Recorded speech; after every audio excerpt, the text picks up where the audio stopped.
Chris, you're now Governor Chris Sununu. So always. much on tap today. I know. We could go on all and day. you had to run for, it seems like you were there for 100 years because you had to run every 2. Every 2 years. So every time I talked to you, you ran for re-election. There you go. And you kept winning, and you would have won again, and you would have probably been senator, but now your brother has been, is trying to get the nomination. Scott Brown's also running too. So a couple of things. How's he done year 1? The president?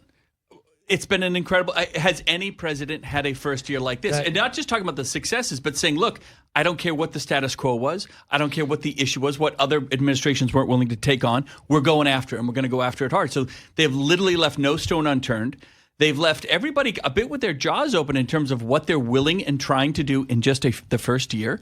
Do I love every method and every message that comes out? No, but what the goals in terms of prescription drugs, we forget about what he did there with the tax cuts, what he did there with energy, what the energy secretary and Doug Burgum are doing, opening up these reserves like never before. We haven't really felt that yet. But what they're doing behind the scenes, they are literally plowing the ground for a massive We're change. feeling it with AI, though, right? Because AI is now making investments because AI's biggest cost is energy. Knowing that the long-term energy of their facilities is secure is allowing AI and all this technology to move forward faster here than anywhere else in the world. You can't do that unless you have the power. Otherwise, China would have been eating our lunch right now. Help me with this. Data centers have to be built. But with it, you need energy for the data centers. Huge. I love what Trump said a few days ago. And he just said, look, if you're going to build a data center, you got to make the energy. You got to come up with the energy source. That's right. And then I asked Doug Burgum this directly, who's as honest as the day is long. And I said, Mr. Secretary or Governor, I just said, wait a second. Are you telling me the utility costs are going up in states with these data centers? Is there anything that can be done by it? He goes, that's not true. Well, clearly it's true. Because President Trump on Friday said, you got to pay for it because, for example, New Jersey and Louisiana is going to get slammed. That's right. Because they're building a huge facility for Meta. Right. So there's a couple options there. One is you see some of them going in Texas. They're literally going right over where like the oil is, for example. Like they're going to pull it out. They can literally refine it, turn it into electricity. Build it. Yeah, the natural gas. Yeah. The natural gas is right there. So they have to build it. But again, cutting those transmission costs is huge. But if you're going to invest these hundreds of billions and trillions over the next 10 years in AI, they have to offset those costs. They are going to pull an energy demand like we've never seen before, which is okay if you're going to pay for it and not ask the rest of America to subsidize it for you. Right. So we want to keep a lot of stuff here. Now, today's a big day because any moment we'll be hearing about the tariffs, whether the president has the constitutional right to implement. Can you imagine if they overturn it? Like that's, I think, I talk to folks in the business. I work for the airlines now, and I talk to these folks in the business community all over the place. The tariffs are now baked in for the most part. If the Supreme Court were to overturn it, I would argue you're going to see as much chaos in the market as you saw when he first announced this on quote-unquote liberation back in April. Because folks have baked it in. It's assumed. It's there. But now to undo all that and reverse it, the uncertainty that would create in the financial markets across the world would be absolutely huge. Because what's going to happen is people go, well, does it apply to everything? Is Congress going to act? Can this somehow get undone? No one will know where it's going to end up. They're not just going to overturn it and it's going to sit there. There's other actions that could be taken that will take more time, will take longer. I think right now folks have said, look, we thought tariffs were going to rock the economy. I did. I was like, holy cow, I'm a free market guy. I said, boy, these tariffs are going to be really, really tough. We've all found a stabilization for the most part here. They're baked in to where where America wants to be in terms of balancing the budget. To undo it now would be really chaotic. Really chaotic. And if you remember how John Roberts, Chief Justice, handled Obamacare, was he going to overturn it, right? And he knew he wasn't just in a bubble in a think tank. Right. He knew what happens if I make this ruling constitutional or not. So he landed the plane, right? He split the difference. And he took a lot of heat for doing that. Yes, and took a lot of heat for doing it. Right, because it would have blown up the whole healthcare system when it started. There was no replacement. So don't you think he's doing the same? It's the same guy.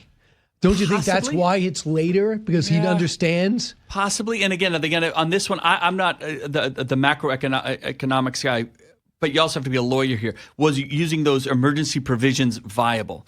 Should he have used a different provision? Is it an emergency? Is it an emergency? Can he go back to Congress? What justifies an emergency?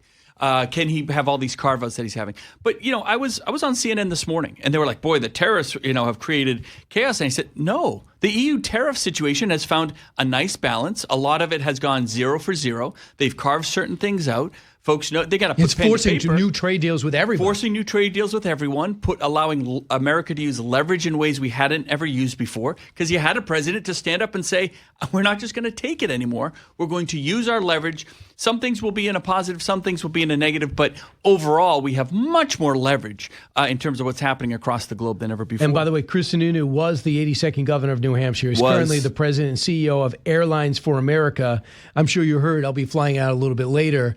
Do you have any advice for me? Well, I'm waiting for you to fly. I think you should be doing this show live from Greenland. I think that would be the Brian Kilmeade move right there. That would be awesome. I would love it. That would be awesome. But basically, after the show, I'd have nothing to do. I don't like to fish.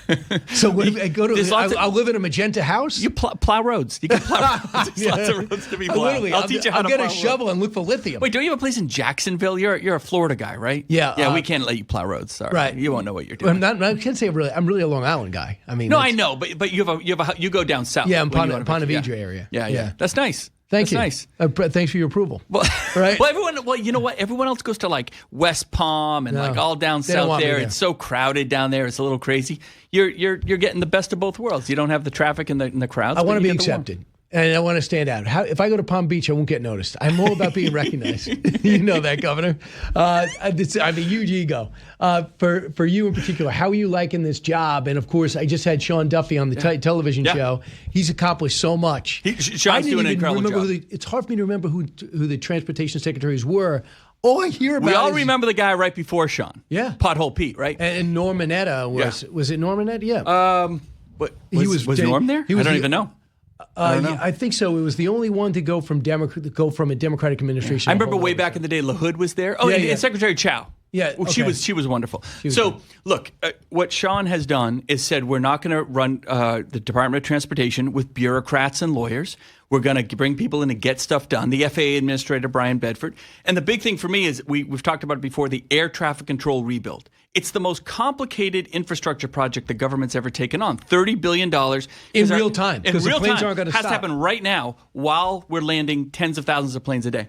So, and there's a lot of issues there. It's basically a giant telecom system. So planes can talk to each other. The pilots can talk to the ground. The ground can make things more efficient. We're running things on floppy disks and paper strips. We've talked about that before. Sean and his team are saying no more. And the president, right? No president has taken this on for 40 years. The president's saying it's costly. We're going to get it. It's not only costly, but there's such high risk in not getting a big public works project done, right? So politicians tend to go, you guys handle that, and when it doesn't go well, I'm going to blame you, right? The president's saying we're getting this thing done because it's a national security. Because you only asset. have half the money right now. You got to get another $12 billion. To all the senators and the congressmen, listen, we need that second round of funding. Well, it's Ted Cruz. Because they're moving so fast. And Cruz gets it. I think Congressman Graves really gets it. Got to bring everybody else on board. But I'm down in Washington reminding Capitol Hill, this president is moving so fast. His administration is moving so fast. Don't do business like you used to do it. Move quickly, get the money, and keep the new radar systems are coming. The copper's turning into fiber connections. They're rebuilding the facilities. They're putting new technology kind of behind the screen, as we say, so you can land more planes safer, have a better customer experience. It's going to be great, and thank God we have an administration that gets how to do public work. So we got a year until the midterm elections, and don't you love people? Especially you are so into politics in the grandiose, not just New Hampshire. You always have the big picture in mind, maybe because how you grew up. Right? I guess so. It's in the blood a little bit. Yeah. You know, it's a New Hampshire thing more than anything. Your brother was governor and senator. Congressman and senator. Congressman and senator. Yeah, I was governor. My dad was governor. Governor and chief of staff. And White House chief of staff. So you always have a great perspective, and you also go on CNN and get yelled at all the time, and you yell back. It's always fun. Look, if I can handle The View a couple times, I can handle Why would anything. You do that? I loved it. Is it the old best? View? I loved it. Really? Because to go on there and have them look at you and go, damn, we really like this guy. Because we challenged each other. I didn't agree with them on much of anything. Yeah, you don't have to be mean. But, they're demonizing Republicans all the time, and it's great to go on and where they have to admit to their own. Yeah, I guess all Republicans aren't evil, But everything you believe in is. So when asked, which party in Congress do you trust more on the issues? Fox News did a poll yesterday. Democrats, 32%. Republicans, 38%. And by the way, Fox News polls do not go right or left. They're right down the middle, actually. Yeah. I'm actually surprised. And by the way, everyone will tell you that. Yeah. Border security, 48-20. Sure. Obviously. Tariffs, 36-34 Republicans. Foreign policy, 38-33 Republicans. I can't believe it's not So what more. do the Dems get? Where do they take? What issues do they get? Don't give it away. Okay. I'm building. All right. Looking out for middle-class families, Democrats 39%. Republicans 36. On health care, it's Democrats by 15. So they get Okay, that. looking out for middle class families. Yes. Republicans Democrat- only down by 3. Yeah. That's amazing. That's the working class shift you're seeing in this last election, right? You're seeing a lot of working class Americans coming over to the Republican side. You saw it with Latinos. You saw it with African Americans. You saw it with voting blocks that traditionally unions that traditionally don't vote Republican are coming over. I was at the White House for one of the Christmas parties. It was great. They bring you in, you get to see all the decorations and all that sort of thing. And, the head of the Sean was there, the head of the Teamsters, a lot of the union heads were there. And I thought, well, this isn't typical. And God bless the president. He's calling them out saying, look, these guys typically might not vote all Republican and be with us all the time, but they know hard work that deserves credit. That you're not against and they're bringing them. See, right. for the longest time, you guys didn't care that a lot of your anti-union message was anti-blue collar. You're like, well, what can you do? We don't mean that. But no, now you went out of your way to say there's a difference. That's right. So it's so interesting. Back in a moment. I don't want to cut the second segment. Oh, by the way, are we only one segment, Allison? You were going to say we can continue? Because you were going to say if he wasn't good, just to get rid of him early. So he's okay? Is my haircut good enough? Right. For Absolutely. radio? Yeah, he's in the private sector now. He's got it actually. Do you have a tailored blazer? I do. I actually went to a tailor for the first time in my life. I went to a tailor for the first time. Did you even know what to ask for when you walked into the dry cleaner? No, my wife had to write it out. She said, say this and then say this, but don't just walk into Macy's and get something. I mean, Macy's is great off the rack. It's wonderful, but I actually went to someone who pulled out that measuring thing and put it in places that you're not ready for. It is amazing, You're like, well, I always thought it was amazing that you're asking baseball players to have 2 skills, use a mitt and a bat. But to work into a dry cleaner and say, clean my stuff, now hem my pants. Yeah. 2 totally different skills.